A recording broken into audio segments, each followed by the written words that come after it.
তো থাম্বনেলে যেমন দেয়া আছে, এখন আমরা একটা রিক্রুটমেন্টের ফর্ম ফিল আপ করবো আরআরবির। অফিসিয়াল ওয়েবসাইটে চলে আসা যাক, আমার এখানে সেভ করাই আছে অফিসিয়াল ওয়েবসাইটটা। আরআরবি আরআরবি apply.gov.in, এখানে চলে আসবে তোমরা। এরম দ্বারা দেখতে হবে, তোমরা যখন আসবে এরম দ্বারা দেখতে হবে। আমার তো সরাসরি অ্যাপ্লাইয়ের ভেতরে চলে গেছিলো, তো ওটা চিন্তার কোনো বিষয় নেই। তোমরা প্রথমে যখন আসবে এখানেই চলে আসবে। তোমরা এখানে ক্রিয়েট অ্যান অ্যাকাউন্ট, তোমাদেরকে আগে থেকে এখানে কিন্তু রেজিস্ট্রেশন করে রাখতে হবে বা অ্যাকাউন্ট তৈরি করে রাখতে হবে। এর ভিডিও আমার এতে দেওয়া আছে, চেক করে নেবো ওখান থেকেই। তো আমরা টাইম নষ্ট করবো না। আমাদের আজকে যে বিষয়টা হচ্ছে সেটা হচ্ছে, আগে আমরা অ্যাপ্লাইটা করি, মানে ভেতরে যাই, তারপর আমি তোমাদেরকে দেখাচ্ছি। ফার্মাসিস্টের এটা হবে।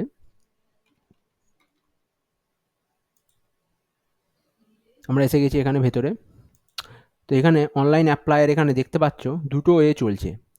একটা হচ্ছে ইঞ্জিনিয়ারিং, জুনিয়র ইঞ্জিনিয়ারিং, আর একটা হচ্ছে প্যারামেডিক্যাল। এখানেই তোমাদের ফার্মাসিস্টের একটা পদ আছে, মানে পদ আছে, সেটাই আমরা এখানে আবেদন করব। এর নোটিফিকেশানটা আমি আগে থেকে খুলে রেখেছি এখানে একটা। তো নোটিফিকেশান এখানে দেখতে পাবে। লাস্ট ডেট হচ্ছে সেপ্টেম্বর 16। আমি আজকে ভিডিওটা করছি আগস্টের প্রায় 27 তারিখের হবে। তো তোমাদের কাছে বেশি টাইম নেই, আগে থেকে করে রাখবে। এখানে তোমাদের ডিটেলস দেওয়া আছে যে কত মিনিটের কি এক্সাম হবে, কি আছে। তো আমরা তো আজকে নোটিফিকেশান নিয়ে আলোচনা করছি না, তো আমরা এখানে ফর্মটা ফিল আপ করবো আজকে। প্রথমে তো তাহলে তোমাদের কী করতে হয়, প্রথমে তোমাদের তোমরা কোথা থেকে মানে করতে চাইছো সেখানে তোমাদেরকে এটা চুজ করতে হবে। তোমার মানে কোন রিজন থেকে করতে চাইছো। আমি ক্যালকাটা চুজ করছি, তোমরা এখানে আরও অনেক কিছু চুজ করতে পারো, যেখান থেকে ভ্যাকান্সি বেরিয়েছে সেখান থেকে। ভোপাল করতে পারো, বেঙ্গালুরু করতে পারো, মানে যে যেখানে হবে সেটা চুজ করে দেবে, যে যেখানে আছো। আমাদের তো ক্যালকাটা হবে, ক্যালকাটাই করে দিচ্ছি। I am not currently debarred by any RRB, মানে কি হচ্ছে, তোমাকে কোনোভাবে মানে ব্লক করে দেওয়া হয়নি বা তোমার এগেনস্টে কোনো রকমের রিপোর্ট করা হয়নি আরআরবির দ্বারা। এটা এখানে তোমায় সেটা ঠিক করতে হচ্ছে। যদি করা হয় তাহলে কিন্তু তুমি এখানে করতে পারবে না। আমি আশা করব কারোর বিরুদ্ধে কোনো রকমের যেন কেস না থাকে বা কোনো রকমের যেন গ্রাজ আরআরবির তরফ থেকে না থাকে। তো যাই হোক, আমরা এখানে ভেতরে এসে গেছি। এখানে কি বলছে, this data is fetched from your previous save data. আমি যেটা বললাম আমার অ্যাকাউন্ট ছিল, তো ওখান থেকে যে চলে এসেছে। Click all the details to process further. Okay, আমাদের এখানে কতগুলো ভাগ আছে, 5টা এর মধ্যে দিয়ে যেতে হবে। প্রথমে কি পার্সোনাল ডিটেলস, এটা প্রায় ভর্তিই আছে পার্সোনাল ডিটেলসটা, কারণ আমি আগে ভর্তি করেছিলাম, আমার অ্যাকাউন্টের ওখান থেকে চলে এসেছে। তারপর other details, educational qualification, upload profile documents এবং প্রেফারেন্স অ্যান্ড প্রিভিউ। তো আমরা প্রথমের অংশটা আমি করে নিচ্ছি। এখানে আমার বিষয়ে অনেক কিছু দেওয়া আছে, যে কতদিন কত মাস আমার সম্পর্কে সব কিছু দেওয়া আছে, বাবা মা বা সবের যেটা হয় সব কিছুই দেওয়া আছে। তো এবার এইখান থেকে আমাকে করতে হবে। এখানে মাদার টাংটা দেওয়া আছে, মাদার টাং যে তুমি বাংলা, কিন্তু তোমার এখানে হচ্ছে দেখো, choose the language of examination, তুমি কোন এতে ল্যাঙ্গুয়েজে এক্সামটা দিতে চাও। তুমি কি বাংলা দিতে চাও, আমি বলবো ইংরেজিটা চুজ করো। কারণ আমরা প্রায় পড়াশোনা ইংরেজিতেই করি, দেখবে তোমার বইপত্র সব ইংরেজিতেই হয়। তো তুমি যদি বাংলায় লিখতে চাও, সে ভাষা খুঁজে পাবে না শেষে, আর কোশ্চেন ইংরেজিতেই হবে। তো আর এছাড়া কেউ যদি হিন্দি জানো তো হিন্দিতে করতে পারো, কিন্তু আমি সাজেস্ট করবো ইংরেজিতেই করার এখানে। তারপরে এখানে কি কোনো মার্ক আছে, নো মার্ক। আমার এটা লেখা, এটা কিন্তু আমি লিখে রেখেছি। নো মার্ক আগে লেখা থাকবে না, তোমার এটা ফাঁকা থাকবে। এরম দ্বারা কিছু একটা এরম দ্বারা থাকবে, তোমাকে সেখানে নো মার্ক লিখতে হবে। নো মার্ক আমি লিখলাম। আর তোমার যদি সত্যিকারের কোনো মার্ক থাকে, মোল বা কোনো রকমের চিহ্ন, কোনো কাটার হলে চলবে না, যে কোনো একটা আঘাত লেগেছে সেরম দ্বারা কোনো মার্ক নয়, যেগুলো চলে যাবে তেমন দ্বারা, যেটা পার্মানেন্ট থাকবে তেমন দ্বারা তোমার একটা মার্ক দিতে হবে এখানে। আর যদি না থাকে তো নো মার্ক লিখে দেবে, কোনো এর বিষয় নয়। তারপর হচ্ছে কমিউনিটি। কমিউনিটির এখানে কি আছে, তুমি SC ST OBC EWS candidate যেটাই হও না কেন, তোমায় কিন্তু এখানে তোমাকে ডকুমেন্টস দিতে হবে কিন্তু। এইটুকুনি কেবল ইউআরই একমাত্র ডকুমেন্টস লাগে না, আনরিজার্ভে একমাত্র ডকুমেন্টস লাগে না, বাদ বাকি তুমি যাই প্রডিউস করো না কেন তোমার কিন্তু ডকুমেন্টস দিতে হবে, এটা মাথায় রেখে। তো তারপরে এখানে চুজ করাই আছে স্টেট, তারপরে ডিস্ট্রিক্ট, এখানে সব কিছু করাই আছে। আমি যেহেতু আগে ফর্ম ফিল আপ করেছিলাম এর, তো এখানে আমার কোনো কিছু এর বিষয় নেই, এখানে আমার অটোমেটিক্যালি হয়ে গেছে। সেভ করবে প্রথমে, সেভ সাকসেসফুল দেখতে দেবে, নেক্সট করে দেবে। আমরা নেক্সট অপশানে চলে এসেছি। এখানেও বলছে কি this data is fetched from your previous, okay এখানে আমি আরেকটা করছিলাম, তো এখানে আগে থেকে নিয়ে নিয়েছে আমার। তো আদার ডিটেলসটা দেখা যাক এখানে। তুমি কি এক্স সার্ভিসম্যান? নো। তুমি যদি এক্স সার্ভিসম্যান হও অবভিয়াসলি তোমায় দিতে হবে যে কত থেকে কত অবধি সার্ভ করেছো, তোমার কি র্যাঙ্ক ছিল, সব কিছু দিতে হবে। আর এটা যারা এক্স সার্ভিসম্যান হবে তারা জানবে, এটা তাদের জন্য কোনো অসুবিধার বিষয় নয়। এখানে are you a person with benchmark হিসেবে তুমি যদি পিডব্লিউডি ক্যান্ডিডেট ইউএস করবে, এখানে তোমার দেবে যে কি কোন ক্ষেত্রে তোমার আছে, এটা তুমি কি দেখতে পাও না বা কানে বা যাই হোক না কেন, তুমি সেটা দিয়ে দেবে এখানে। যেহেতু নো, আমি নো এতেই চলে যাচ্ছি। তারপরে এখানে কি আছে, ইকোনমিক্যালি ব্যাকওয়ার্ড ক্লাস ইবিসি ক্যান্ডিডেটদের জন্য এখানে যদি ইয়েস হয় একই ব্যাপার, তোমার এখানে দিয়ে দিয়েছে কি family income is less than, এখানে দিয়েছে family income is less than এত, ওকে 5,000 হতে হবে ফ্যামিলি ইনকাম। তো এই জিনিসগুলো একটু তোমরা দেখে নেবে, যাদের যাদের ইবিসি সার্টিফিকেট আছে তারা অবভিয়াসলি তারা আগে থেকে এইসব জিনিসগুলো সাবমিট করে রেখেছে। আর যদি তোমাদের না হয়, তোমরা যদি ইবিসি না হও, তাহলে এসব এটা করে লাভ নেই। আর যাদের হবে তারা এটা অবশ্যই জানবে, তাদের আগে থেকে সার্টিফিকেটটা করা আছে। তো এখানে আমি নো করে দিই। Okay, are you an employee of Indian Railway, তুমি কি আগে থেকে রেলেতে কাজ করছো? ইয়েস হলে ইয়েস করবে। তাহলে এখানে তোমার এখানে ডকুমেন্টসগুলোকে যে কোথায় তুমি কাজ করছো, কিভাবে আছো, কোন অফিসে আছো। কিন্তু আমার যেহেতু নো, আমি নোই করে দিই। তারপরে এখানে কি বলেছে, name of the current department. Okay, তুমি এখানে কোন ডিপার্টমেন্টে কাজ করছো, যদি তুমি কোনো জব করে থাকো সেন্ট্রাল গভর্নমেন্ট, যেহেতু আমি কাজ করি না তাহলে নট অ্যাপ্লাই করে দেবো। আর যারা নর্মাল কোনো একটা জব করো, ধরে নাও তুমি একটা ইঞ্জিনিয়ার, কম্পিউটার ইঞ্জিনিয়ার, জাস্ট তুমি একটা নর্মাল কোম্পানিতে কোনো কাজ করছো, তাহলে তোমার এসবগুলো অতটা বেশি এই সরি এখানে হচ্ছে পাবলিক সেক্টর এখানে দেওয়া আছে, তুমি তাহলে তেমন দ্বারা দেবে। আর যদি যেগুলো তোমার রেজিস্টার্ড নয়, তাহলে তুমি নর্মাল এখানে নট অ্যাপ্লিকেবল করে ছেড়ে দেবে এখানে। তারপরে আমার এখানে ডিটেলস দেওয়া আছে, অ্যাকাউন্ট ডিটেলস সব কিছু আমার দেওয়া আছে এখানে, এসবিআই নাম্বার। আর আমি এখানে একটা দিয়ে দেবো, মানে এক্সাম্পল স্বরূপ দিয়ে দেবো ওপরে, কারণ এখানে আমি যেহেতু আগে করেছিলাম এইগুলো, তো আমার আগে থেকেই সব সেভ আছে। এখানে এডুকেশনাল কোয়ালিফিকেশানটা এবার করা যাক। এডুকেশনাল কোয়ালিফিকেশান আমার কিন্তু ম্যাট্রিক সেটটা আগে থেকে করা আছে, কারণ আমি কি বলেছিলাম, আমি আগেও এর একটা করেছিলাম, তো এটা আগে থেকে করা আছে এই জন্য। তারপরে আমি তাহলে এখানে শুধু কলেজের কোয়ালিফিকেশনটা চাইছে, আমার মাধ্যমিকেরটা আমার করে নিয়েছে, আমি এখানে শুধু কলেজের কোয়ালিফিকেশনটা দিয়ে দেবো।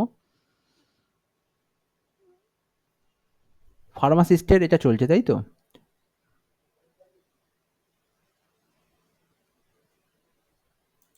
ডিপার্টমেন্ট ইঞ্জিন ফার্মা, ওকে। ডিগ্রি কি ফার্মাসিস্টে আছে। স্টেট কোয়া থেকে তুমি করতে চেয়েছো এখানে, ওয়েস্ট বেঙ্গল। ডিস্ট্রিক্ট কি, তুমি তোমার যে ডিস্ট্রিক্টটা হবে ক্যালকাটা চুজ করতে পারো, যাই চুজ করবে না কেন এখানে। তারপর তোমার কি নেম অফ দ্য কলেজ করবে, তবে ডেট অফ পাসিং তুমি যে এতে পাস করেছো এটা করে দেবে। আর এইটা কিন্তু মনে রাখো, এইখানটা করে তুমি যদি সরি নো করো, তুমি কিন্তু করতে পারবে না। Have you registered as a pharmacist under the Pharmacy Act 1948, মানে তোমাকে কিন্তু রেজিস্ট্রেশনটা করে রাখতে হবে। পাস করার পরে তোমার সার্টিফিকেট এলে তুমি রেজিস্ট্রেশনটা তবে করতে পারবে। তুমি যদি এখানে নো করো, অ্যাড করার চেষ্টা করো, তাহলে কিন্তু এটা নেবে না, এটা মনে রাখবে। তাহলে তোমাকে সেই হিসেবেই করতে হবে। আমি তাহলে এইগুলো ফর্মটা ফিল আপ করে তোমাকে আমি আপলোডের অংশে দেখা করবো এখানে। তো আমি তোমাদেরকে একটা জিনিস এখানে বলতে একটু ভুলে গেছিলাম, সেটা আমি বলে দিই। আমি ওপরকার অংশটা তোমাদের বলেছিলাম, কিন্তু এখানে একটা নিচে অ্যাকচুয়ালি একটা অংশ আছে। তো নিচেটাই অ্যাকচুয়ালি তোমাদের ফার্মাসি সম্পর্কে তোমার জানতে চেয়েছে, আর ওপরকারটা তোমার ম্যাট্রিকুলেশন অথবা তোমার যে উচ্চ মাধ্যমিক সেই সমস্ত ডিগ্রিগুলো এখানে তোমার চেয়েছে। যেমন এখানে কি আছে, physics and chemistry, science, okay and chemistry. State কি আছে, এটা তুমি কোন স্টেট থেকে করেছো, বেঙ্গল। ডিস্ট্রিক্ট কি আছে, তোমার এই জিনিসগুলো তোমার একটুখানি দেখতে হবে এখানে।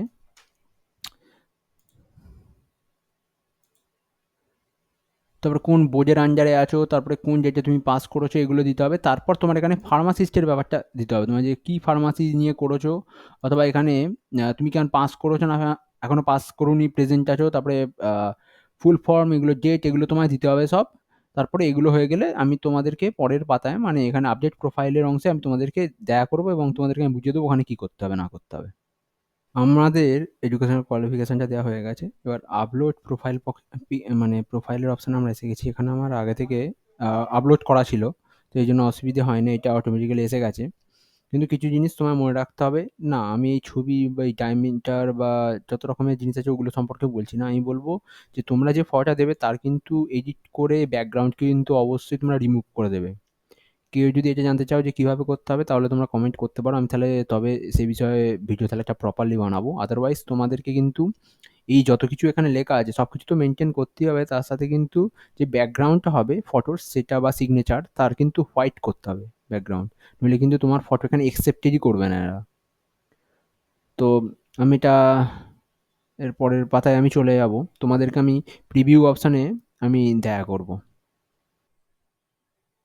আমি তোমাদের যেমন বলেছিলাম যে আমি তোমাদের প্রিভিউ অপশানে দেখা করব, কিন্তু সমস্যাটা হচ্ছে যে আমার যে ইনফরমেশানগুলো দেয়া আছে সেগুলো অ্যাকচুয়ালি ভুল ফার্মাসিস্টের।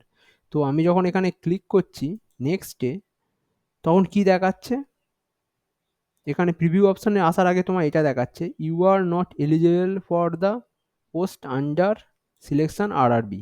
আমি এলিজেবল নয়, কারণ আমার ওখানে পোস্টগুলো আমি তোমাদেরকে একটু আগেই বললাম যে আমি ওখানে একটু ভুল ইনফরমেশান আমার দেওয়া হয়েছিল। 12 অবধি ঠিক আছে, কিন্তু আমার ফার্মাসিস্টের এটা ভুল, কারণ আমি ফার্মাসিস্ট করিনি। তো এবার তাহলে তোমরা তাহলে এখানে কোশ্চেনটা করবে, তাহলে তো ফর্মটা তো ফিল আপ সাকসেসফুল হবে না। হবে না, কিন্তু আমি তোমাদেরকে দেখিয়ে দেবো কি কি হতে পারে তারপরে। কারণ আমি ইঞ্জিনিয়ারিংয়ের ফর্মটা ফিল আপ করেছিলাম, আমি সেখান থেকে তোমাদের দেখিয়ে দেবো যে প্রিভিউ অপশানে অ্যাকচুয়ালি কি আছে, প্রিভিউ অপশানটা দেখতে কেমন দ্বারা হবে এবং কি হয় তারপরে। তো আমি আর এর আগের বারের ভিডিওটা আমি তোমার এখানে চালিয়ে তোমাদেরকে একটু দেখিয়ে দিচ্ছি যে প্রিভিউ অপশানটা কি কি থাকে। এখানে আমার ছবির ব্যাপারটা আমি তখন মেনশন করছিলাম যে ছবিটা এই করতে হবে বা এরম ধারা হতে হবে। তারপরে আমরা এখানে প্রিভিউ অপশানে দেখতেই পাচ্ছ এখানে তোমরা ভিডিওটায় যে আমি এসে গেছি এখানে প্রিভিউ অপশানে। এরম দ্বারা তোমাকে নিচেতে এরম দ্বারা অনেকগুলো জব দেবে তোমায়। এরম দ্বারা দেখতে পাচ্ছ যেটা ১, ২ করে এখানে জব আছে, এই জবগুলো তোমার এখানে দেবে। তো তোমাকে ওইভাবে চুজ করতে হবে একটা একটা করে যে তুমি কোন জবটা আগে রাখতে চাও, তোমার প্রেফারেন্স কোনটায়, এইটা তোমায় চুজ করতে হবে। তো এটা যদি তুমি চুজ করতে পারো তাহলে এখানে সেই জবগুলো অপশানগুলো এখানে চলে আসবে একটা একটা করে, যেমন তোমার ভিডিও হচ্ছে, যেমন ইঞ্জিনিয়ারিংয়ে আমি করেছিলাম তেমন দ্বারাই তোমার ওখানে চুজ করে চলে যাবে, ওখানে অটোমেটিক্যালি চলে যাবে। সব কটা চুজ করতে হবে কিন্তু। তারপরে সব কটা চুজ করার পরে এখানে তোমাকে সিলেকশন এলিজিবিলিটি এক্সাম, এখানে তোমাকে এক্সামটা চুজ করতে হবে। এক্সামটা চুজ করে তোমার এই যে নিচে এখানটা করে টিক চিহ্ন দেওয়া আছে তোমাকে এই টিকটা দিতে হবে। এখানে তোমার টিকটা দিলেই তারপর তোমার প্লেসের নামটা লিখতে হবে, প্লেসের নামটা দিয়ে সেভ অ্যান্ড নেক্সট করলেই তোমার এতে প্রিভিউয়ে চলে যাবে তুমি। আমি এখানে তখন চুজ করতে ভুলে গেছিলাম এক্সামটা, তো এই জন্য আমাকে তখন অ্যাকসেপ্টেড হয়নি প্রথম দিকে, কিন্তু তারপরে করে আমি প্রিভিউ অপশান এখানে আমার ক্রাইটেরিয়া দেখিয়ে দিয়েছিল যেটা প্রিভিউ, মানে তুমি এখানে এডিট করলে এডিট করবে, আর অথবা তুমি সাবমিট করলে এখানে তোমার লালেতে টিপে তুমি সাবমিট করে দেবে। এখান থেকে সাবমিট করার পর তোমার পেমেন্টের অপশানটা চলে আসবে। এখানে পেমেন্টের অপশানটায় এখানে আমি ঢাকা দিয়ে রেখেছিলাম আমার পেমেন্টের, আমার ডিটেলসগুলো দেখাচ্ছিল আমার ব্যাঙ্কিং এগুলো। তো এখানে তোমার আমার ইঞ্জিনিয়ারিংয়েতে 500 টাকা নিয়েছিল, যার মধ্যে এই টাকাটার মধ্যে 400 টাকা তোমার ফেরত চলে আসবে তোমার এক্সাম হয়ে যাওয়ার পরে, আর 100 টাকাই কেবল এক্সামের জন্য। আমি জানি না তোমার ফার্মাসিস্টে ক টাকা নিচ্ছে, কারণ আমি তো শেষ অবধি আসতে পারলাম না। কিন্তু তোমার 100 টাকাই কেবল এক্সামের জন্য নেবে, বাদ বাকি টাকাটা তোমার ব্যাঙ্কিং যে ডিটেলসটা ফিল আপ করতে হয়েছিল সেখানে তোমার ফেরত চলে আসবে, এ নিয়ে কোনো সমস্যা নেই। তোমরা এটা নিশ্চিন্তে ফর্মটা ফিল আপ করো, এবং তারপরে এখানে যেমন হয় টাকাটা তুমি ওখানে গেলেই তোমার এখানে লোড হবে, এটা লোড হচ্ছে। তোমার ৩ টে অপশান দেবে, এরকম ৩ টে অপশান দেবে এখানে। একটা কিউআর কোড, আমি কিউআর কোডের মাধ্যমেই তোমায় করতে বলবো এখানে, বা ইউপিআই এর মাধ্যমে করবে। ওই ডেবিট বা ক্রেডিট কার্ড বা ইন্টারনেট ব্যাংকিং এর থেকে সবথেকে সরল হবে, তাড়াতাড়ি। তো এইভাবেই তোমরা এটা শেষ করতে পারো শেষের দিকে। আমি তো এটা খারাপ লাগছে আমার নিজেরই যে আমি শেষ অবধি করতে পারলাম না, কারণ ওরা আমার ইনফরমেশনটা নিতে চায় না, আমার ইঞ্জিনিয়ারিং এর ইনফরমেশনটা আগে দেওয়া ছিল বলে ওখান থেকে। তো এটা নিতে চায় না ওটা, ওরা হয়তো ভেতরে ওটা ম্যানেজ করতে পারে অটোমেটিক্যালি, যেগুলো দেবে সেগুলো একটু বুঝে শুনে দেবে। আমি দিচ্ছিলাম ওটা, চেষ্টা করেছিলাম কিন্তু হয়নি। তো আমি আশা করব তোমরা এখান থেকে বুঝতে পারলে, হয়তো পুরোটা আমি দেখাতে পারলাম না, কিন্তু তোমরা আশা করছি তোমরা ফটো আপলোডের অংশটা বিশেষ করে একটু সাবধান থাকবে, যেন ব্যাকগ্রাউন্ড অবশ্যই হোয়াইট হয়। যদি না হোয়াইট করতে পারো তোমার অ্যাকসেপ্টেড হবে না। আমার অনেক টাইম লেগেছে, কয়েক ঘন্টা লেগে গেছিলো ওই বুঝতে যে কেন হচ্ছে না কেবল। পরে বুঝতে পারলাম যে ব্যাকগ্রাউন্ডটা হোয়াইট হচ্ছে না বলেই কেবল ওরা অ্যাকসেপ্টেড করছিল না। তো ধন্যবাদ ভিডিওটা দেখার জন্য। আর ভালো লাগলে একটা লাইক করবে, আর এই জাতীয় ভিডিওর জন্য তোমরা সাবস্ক্রাইব করে রাখতে পারো, এটা কনসিডার করতে পারো তোমরা। অবশ্যই। ধন্যবাদ।